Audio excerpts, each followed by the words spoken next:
The Atari 2600 emerged victorious over the Fairchild Semiconductor system. It essentially, at this point, was the only console left on the market capable of having multiple games that weren't just basic Pong clones. So, through that, the Atari 2600 has secured itself as being one of the premier gaming systems in the early golden age.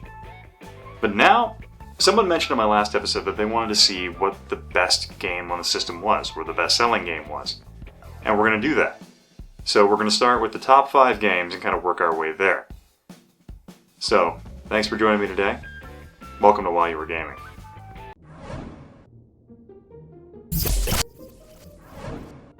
The 1980 release of Space Invaders on the system sold a massive 2 million units, and is credited with helping to quadruple the number of 2600 sold.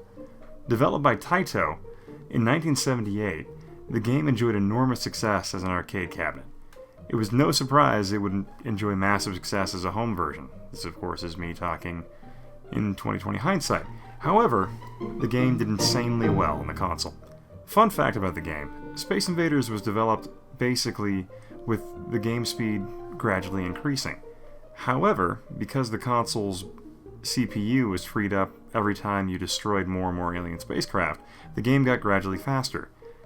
However, this mechanic wasn't intended, it was just a result of the freed up space on the CPU. The mechanic was enjoyed so much it was actually kept in the game.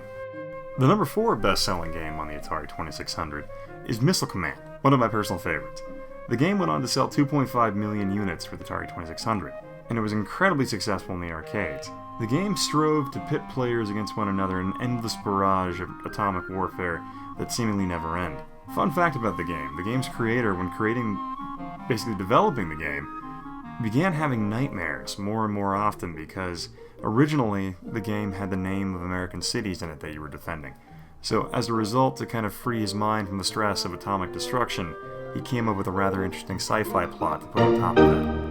The number 3 bestseller for the Atari 2600 is Asteroids.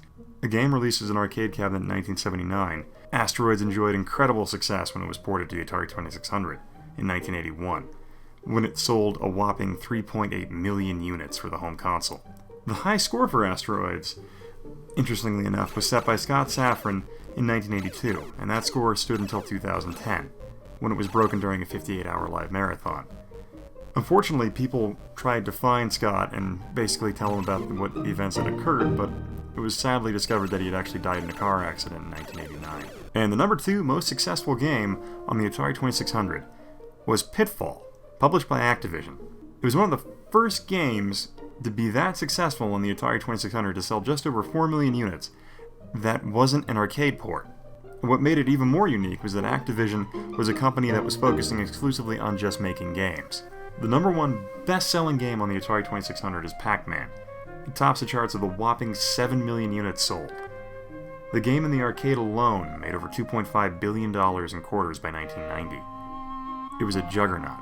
It was a game that, in its essence, spawned many things in popular culture, a popular cartoon, and even a weird song that did really well. Now that we've introduced you to the top-selling games in the Atari 2600, and given the fact that most of these games came out in different years in the 1980s, it's kind of hard to do what was going on in that year in gaming. So, today we're going to leave you with something from the 1980s that's utterly and truly disturbing. The unblinking eyes of an Ewok.